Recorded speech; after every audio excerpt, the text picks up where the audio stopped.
A live fuel tank welding explosion occurred. A live fuel tank welding explosion occurred while a worker was welding. He momentarily lost footing but quickly caught himself, and luckily he was fine. A rotating machine accident occurred as this factory woman did not follow safety rules and paid the price for misvigilance.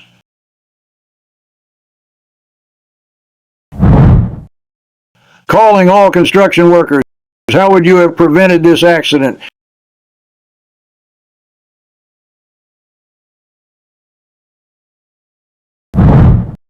Not even a nosebleed occurred as this woman miraculously scaled through this accident.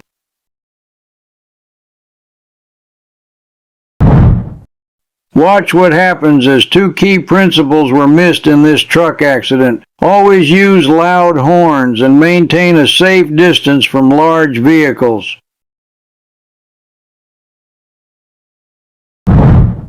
This worker was asleep when he found himself on the ground. Always ensure to get sufficient rest at work.